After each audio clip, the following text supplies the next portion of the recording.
The Orris Project. Book 1, Origin and Earth, by David J. Salisbury. Episode 2. On the first night after his arrival, he had studied the star positions relative to the planet, and found that he could make out a mostly fixed North Star. This was important because the night had gotten to its darkest, and it had been hours since he could see the peak. Although it was not a perfect replacement for visual confirmation, he knew that using the mostly North Star would keep his travel within a few degrees of his intended target. He fixed his gaze on the star, leaned toward it, and resumed his effort. It would have been possible to walk for another 2 full hours, he imagined, but only 1 hour later he saw a shape in the distance. 30 yards and a little to the left of his path, he saw a long, thin stretch of pure black. No dull orange or red hue, no blurriness, pure, sharp black. He knew at once that it could only be one thing. A void, he thought. Nothing near it to cast a shadow. He took a few steps toward the void and stopped to survey the eastern horizon. The horizon had not just blurred, it had developed the beginnings of a genuine glow. The sun was coming. As he approached the void, his heart beat faster. He was afraid that he would either see solid ground 6 inches down, providing no cover, or that he would not see the bottom at all. Instead, when the opening in the ground drew near, he found he could see the bottom, and it was 3 feet down. It was perfect. He set his bag on the ground near the edge and sat, legs dangling into the hole. Stretching his right leg, he pressed on the sunken earth with one toe, being sure to brace himself with his hands in the event it gave way. It was solid. Tentatively, he slid off the edge and put his full weight on the depression floor.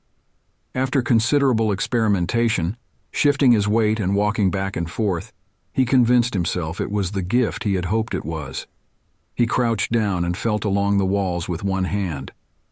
The whole depression was about 15 feet long and only 3 feet wide at its widest. The western wall was vertical but sloped toward him in a few places. After about 3 feet on his return trip tracing the eastern wall, his hand slipped into another void, a void within the void. Excited, he moved faster and discovered that the hole was about 10 feet long. He smiled, pulled his bag in, laid down, and slid backward into the opening. Gripping one of the shoulder straps on his bag, he shimmied up to where the hollow started. In the crook of rocks and sand, he gently wedged his bag. His head, at least, had an earthen grave in which to sleep. The sunlight would invade the space, but he expected it would be much later in the day, and when it did, he had only to roll to the other side for shade. He rotated himself, shifted his legs, and crossed his arms behind his head. The last thought that went through his mind was that it would be a peaceful rest. After only 18 seconds, as his rapid breathing was still slowing, he fell into a deep and dreamless sleep. 4. 2 hours of sleep was all he managed before being called back from unconsciousness by a scream. His body jerked in place. What is going on? Whooshing and screeching, chattering and clattering. It took 3 seconds for the envoy to remember where he was and do the mental detective work to figure out what was happening all around him. He had been in a deep sleep. There was light, starting at his waist and going all the way down past his feet, but it was not steady. It pulsed brighter and dimmer in irregular intervals. He laid still in his shelter and listened. The whooshing was wind. The screeches were gales whistling off rock faces, likely the edges of the void in which he was taking cover. The chattering was sand being blown into the void, the clattering small stones and flaked rock clicking off the depression walls. A windstorm. It was the first of his arrival. He pulled his shirt up over his face again as a shield from the dust pushing in and out of his space. This is maddening. As he mentally moaned his frustration with the noise and its seemingly expert ability to prevent sleep, he acknowledged that the shirt trick made it much easier to breathe. He hoped the storm would calm quickly so he could get back to sleep. At first it did the opposite. It grew louder, the pressure changes more rapid and violent, so much so that he slid his arms through the straps of his bag for fear of losing it. He heard an unfamiliar sound, a deep sound that barely cut through the howling. Thunder, he thought. It was thunder. His suspicion was confirmed after 10 minutes, when the storm cell had closed in on his position. It brought with it a phenomenon of brief but intensely bright flashes of light. So bright that the envoy registered them with his eyes closed, face under his shirt, and pressed into the soft canvas of his bag while half buried under the ground. The stone floor beneath him vibrated with each crash. He counted the flashes, reaching 17 when the freight train passed over his position. The deep, sharp sound started softly, but increased in volume evenly until it was deafening. When it grew so loud that he thought it would burst his eardrums, the pressure dropped and he felt his body slide across the depression floor. No. Instinctively, he swung his legs up in front of him and thrust them out. The soles of his boots connected with the opposite wall, and he shoved his upper body back into the hollow in the void. His shoulder blades crashed into the uneven stone wall, pinning himself in the gap. The locomotive above him also stole his air. He braced himself, but could not breathe. After only 2 seconds, it went from one extreme to the other. A battering ram of wind crashed into the void and pushed the last of his reserved breath out of his lungs. His mind skipped a step, and he realized he was teetering on the edge of passing out from oxygen deprivation. There was little oxygen in the atmosphere, and his body's ability to cope with that was paper-thin to begin with. He gasped, choked, and after a few seconds of frantically working his diaphragm, he was breathing again. His heart was beating at 1,000 beats per minute. It pounded so hard that he genuinely worried it would explode in his chest. The wind continued to wail, and the gales continued to scream, but his heart rate slowed, his breathing slowed, and his frantic mind calmed. He had been through worse, and was lucky to have found this exceptional cover when he did. Exposed, it could have ended badly and permanently. 20 minutes passed, and the wind calmed. Another 20 minutes, and there was barely a breeze. 10 minutes after that, he was deeply asleep once again. 5. The envoy walked in dark starlight. He walked in dim light. He walked in bright light. He walked and walked, the light strictly dictated by the position and phase of the moon. He walked for 5 nights until the entirety of what was once the tip of a peak in the distance had revealed itself completely. It looked like a giant had smashed a fist into the earth, and the ground gave way, splintering up one enormous jagged shard that pointed to the western sky. It was more like a thick, sharp needle that had thrust itself out of the smooth plain than a tectonic mountain. The needle did not point up into the sky but leaned heavily to the west. He thought he could even walk up its eastern face. The needle towered above him, and he could see a significant crown of rubble surrounding its base. An impact had birthed the strange, massive outcropping. East or west? He shrugged and started walking east. As his eastern travel became more north than east, he could see that near the base of the needle, the ground gave way to darkness. The crown of rubble had completely departed. Please let this be what I think it is, the envoy thought. As he closed the distance, he observed an opening where the flat plain should have met the giant stone slab. When he reached the cut, he paused and grinned. The needle continued its slope down beneath the surface into the black interior of the planet. The entrance to what he hoped was a cavern or a system of caves below was so large that he estimated walking down through it standing upright would be easy. He looked around for a roundish rock and found a fist-sized chunk that would serve his purpose. There was no wind, not even a breeze, and the air was deadly silent. With his left hand, he bowled the rock out onto the needle. It veered off to the right and began its tumbling descent down the slope and into the darkness. 1,000, 2,000. He counted in his mind. After 5 seconds, he could hear no more clicking or clacking. This is good, he thought. This cavern is deep, and just because the sound stopped doesn't mean... Thunk, hiss. He froze. Was that water, or did I imagine it?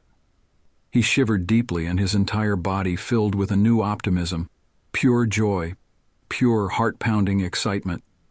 He tried not to think about the genuine possibility of death often, but a quiet, nagging voice reminding him of it never left his thoughts for long. At that moment, it was gone. The thought of drinking until his stomach hurt was no longer a daydream. It was a realistic goal. With a few steps, he could fully hydrate himself for the first time since leaving Telraid. The envoy took his first step onto the needle. He was smiling but knew that his descent would be difficult and dangerous. The slope was not an easy one to traverse. After only 5 steps, he noticed his eyes were dead level with the surface of the earth. He thought he could see the first blurred edge of light on the horizon, and thanked all the stars it was not raining on the planet yet. You can still slip on sand, though. Don't forget about sand. If he slipped, he might be able to stop himself, but it would only be through tremendous physical effort, and he would still come out of it injured. If he could not stop himself, it would not matter. Suffering the fate of the rolling rock would kill him. If it did not kill him, it would injure him badly enough that he might opt for the kill pill resting silently in his right shoulder pocket. The pill was a merciful way to go. Dr. Ben Estes had explained the pill to all of the envoys. Place it under your tongue. Lie back. In 2 minutes, you will slip into a deep sleep, and in another 2, you will slip away. Twice during his descent, his left foot, which he led with, slipped out from under him. He allowed the weight of his body to drop to the needle floor so he could brace himself with his right hand, elbow, and hip. He was crab walking to make travel on the slope possible. The descent was tiring and tedious. After only 10 minutes, very specific muscles had become warm and tired, and very specific joints were fatigued and ached. When he felt the first touch of genuine pain, which came as a spark in the calf muscle of his right leg, he sat down. With only a minute's rest, he rolled to his left and abused the other side of his body. He continued on that way, flipping from his left side to right and back again for another 30 minutes. When he felt his foot slip off the needle entirely, he stopped. This is where the rock stopped rolling and started falling. His eyes were useless. There was no light. He pushed himself up the slope to gain a little distance from what he thought was the edge and laid flat on his back. 6. It was silent in the needle shaft. It was not sound that awoke the envoy, but light. The image on the lids of his eyes shifted from black to dark pink, and it was enough to stir him to consciousness. When he opened his eyes, he smiled, seeing the cavern brightly illuminated. The needle ended in a neat line about 4 feet beneath where he sat, as he suspected. The sun had not yet aligned with the shaft, but a significant amount of the cavern's mouth was bathed in direct sunlight. It reflected down to where the envoy rested, and he had a much better understanding of his situation. The roof of the cavern started about 18 or 20 feet above the needle floor, but must have dropped gradually to about 10. The needle itself was a plain, gray, slate-like flat rock, but the roof appeared a dirty yellow-white foam. The envoy was knowledgeable in many scientific disciplines, a prerequisite for getting into the migration division, but he was no geologist. White rock, gray rock. That was about the best he could do in that field of study. The slope ended and gave way to a black patch of space that extended as far as he could see. Judging by the ceiling, which continued at a constant descent, it was about 50 feet before it all faded into black. There was no telling how deep the hole was, but he was becoming comfortable with the idea that it would be his home for an extraordinary number of years. From his perspective, it looked to be an enormous, protected cavity. He sat up and turned toward the mouth of the cave. He stared at the clean line where the edge of the direct sunlight ended on the needle floor, far in the distance. The line was moving toward him slowly, but it was only getting faster, and it would be upon him sooner than he would have liked. He thought it would be a brief episode. The mouth of the cave was narrow, so his full illumination event would be short-lived. His concern about the direct light was minor. The surface was hot to begin with, and there was nowhere to hide. Beneath the cavern roof, the air was cooler, the rock was almost cold, and the exposure would be brief. He estimated a full day on the young planet was about 10 hours, and he had exposure to only 1 degree of the sky. That meant he would have about a minute of bright, direct light. Probably 80 precious seconds. He had to prepare himself to use them to assess the drop and its contents. If he could not strategize his plan in those seconds, he would have to wait another full day before he could try again. The hypothetical water below called to him. He laid down on his left side and rotated his entire body around, so he was lying on his stomach, facing the drop. The soles of his boots faced the impending sunlight. With both hands gripping the ledge, he pulled himself forward so his chin and throat cleared the sharp rock. The light was racing down the needle floor. Everything around him was getting brighter. He rested his chest on the rock to free his arms, laced his fingers and made a visor out of his hands, which he clamped to his forehead and temples. The light and heat washed over him in an instant, and he marveled at how rapidly the space below him flooded with light. It was not so bright that it was unpleasant, but the image was crystal clear, except in the distance. It was enormous. It was so large it may have been another world on its own. The cave floor was the same rusty red color as all the other places on the planet. There were many black pools, but immediately to his left was a large, crooked lake. It twisted its way deep into the darkness, beyond what he could see. Ahead of him the features faded to black, but to his left the floor of the cavern stretched so far, he had a hard time estimating how far it went. Rocks and rubble dotted the solid dry surface, and many larger rock features emerged from both the dry and wet alike. Tick-tock, you're running out of time. The light was bending. He was staring and squandering his limited strategizing time. He had only seconds before the fading light would plunge all the majesty back into darkness. To his left, he had already catalogued a sheer drop to the earth, about 100 feet below. He swung his head to the right and, almost on cue, the light faded. Before he lost all his vision, he could see a feature that gave him hope. Through either wind-blown material, or perhaps a collapse of the roof or wall, a steep sand and rock ramp descended into the refuge below, against the southern wall. If he tried to climb down the slope, he would fall to his death. There was no question about that. It was painfully steep, and appeared to be nothing but loose material that would cascade to the bottom if disturbed. But that might also be the answer. For the next 10 minutes, the envoy sat and did thought experiments with the ramp pile.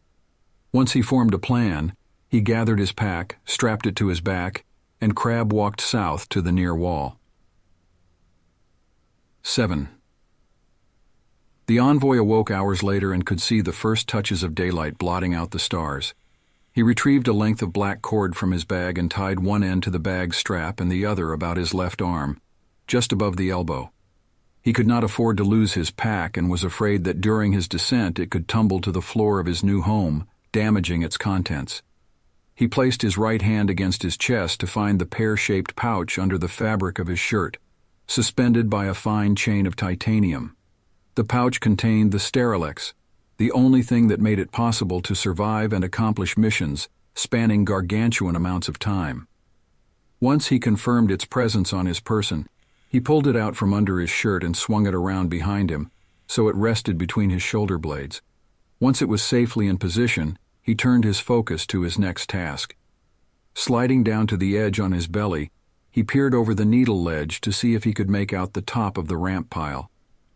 It was dim, but he could see it, and it was only about 3 feet below where the surface of the needle stopped.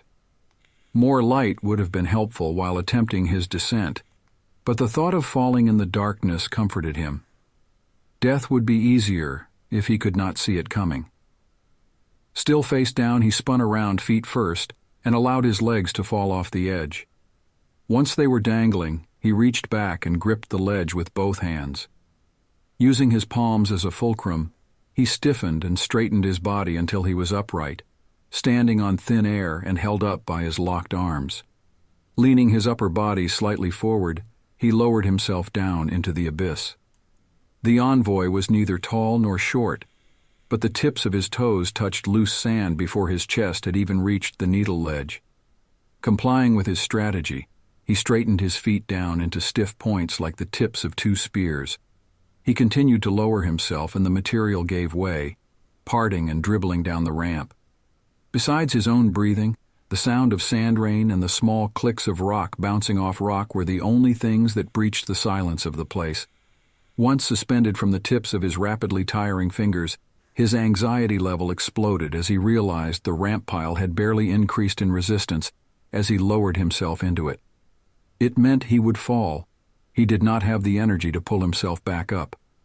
With his eyes closed, he tried to play out the scenario in his mind. If the bulk he fell into loosened and slid down the slope, he would go with it, and there would be nothing he could do to save himself. He would die either from the impact or the mass would envelop him, burying him alive. If that did not happen, he might have a chance, but none of it was up to him anymore. His life was firmly in the possession of the ramp pile. Stiff as a board, stiff as a board, stiff as a board. He let go.